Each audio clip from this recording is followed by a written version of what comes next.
और चीन super power बनने की बात कहता है कि वो सुपर पावर है, हर तरह से मजबूत है, हर तरह से स्ट्रांग है। लेकिन चीन में इस वक्त जो हालात बने हैं वो क्यों बने हैं? कहां कमी रह गई? कहां चीन पीछे रह गया? जो लगातार चीन में कोरोना का संक्रमण बढ़ता जा रहा है, मौतों का आंकड़ा बढ़ सकता है, 80 करोड़ लोग प्रभावित हो सकते हैं, 10 लाख लोगों की मौत हो सकती है। हुआ क्या? कहां चीन की नीतियां फेल हो गई? इस रिपोर्ट से समझिए।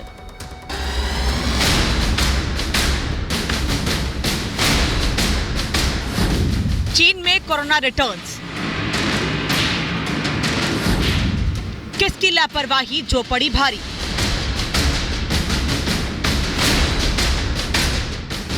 चीन में कोरोना के मामले बहुत तेजी से बढ़ रहे हैं। आशंका यह भी जाहिर की जा रही है कि 90 दिनों में चीन की 60% आबादी कोरोना की चपेट में होगी। इस समय चीन में हालात बहुत खराब हैं। अस्पतालों में जगह नहीं है। हर रोज हो रही रिकॉर्ड मौतों से अंतिम संस्कार के लिए घंटों तक इंतजार करना पड़ रहा है। लेकिन ऐसा क्यों हो रहा है? चीन ने आखिर ऐसी क्या गलती की? ये अपने गांव से ही बिजनेस करके 100 करोड़ से भी ज्यादा का बिजनेस करते हैं। क्या आपको भी गांव से ही बिजनेस करना है? तो फ्रीडम ऐप को अभी डाउनलोड कीजिए। जो अब ये हालात बन गए, नियमों में ढील, लौटा कोरोना। कुछ दिन पहले जब चीन में कोरोना बढ़ना शुरू हुआ था तो जीरो कोविड पॉलिसी के चलते चीन में कड़ाई शुरू हो गई। लॉकडाउन लगने लगे, फैक्ट्रियां बंद हो गई। लेकिन लोगों ने इसका विरोध शुरू कर दिया। जिनपिंग को सत्ता से हटाने की मांग शुरू हो गई, जिसके चलते कोरोना नियमों में कुछ ढील दी गई। लेकिन इसके बाद चीन में संक्रमण तेजी से बढ़ा है। चरमरा गई अस्पतालों में व्यवस्था। चीन में अस्पताल मरीजों से भर गए हैं, दवाएं खत्म हो रही हैं, एम्बुलेंस की कमी दिख रही है। साफ है, कोरोना जैसी महामारी से निपटने के लिए चीन के पास पहले से पूरी तैयारी नहीं थी, वो भी तब जब कोरोना का खतरा लगातार बना हुआ है। टेस्टिंग और ट्रीटमेंट में लापरवाही।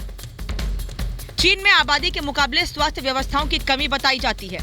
ज्यादातर अस्पतालों में जरूरत के मुताबिक इलाज और कोरोना जांच की व्यवस्था तक उपलब्ध नहीं है। एक और वजह ये भी है, जब मामले घटे तो टेस्टिंग से लेकर ट्रीटमेंट में लापरवाही बढ़ती गई और ये अब महंगी पड़ती जा रही है। बुजुर्गों को वैक्सीनेशन का आंकड़ा कम। कोरोना से सबसे ज्यादा खतरा बुजुर्गों को है और चीन के लिए भी यही चिंता की बात है।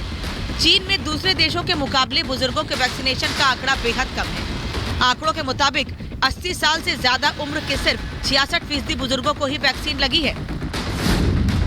कोरोना पर चीन का झूठ। एक और वजह ये भी मानी जा रही है कि चीन कोरोना को लेकर लगातार झूठ बोलता है, आंकड़े छुपाता है। इससे सही हालात का पता नहीं चलता। सशक्त नीति की कमी। अगर जीरो कोविड पॉलिसी को अलग कर दे तो चीन में ऐसी कोई नीति नहीं सामने आई जो कि कोरोना से लड़ने में कारगर हो। भारत में दुनिया का सबसे बड़ा वैक्सीनेशन प्रोग्राम चला। दुनिया के अलग अलग हिस्सों में वैक्सीन पर जोर दिया गया। अस्पताल में व्यवस्था सुधारी गई।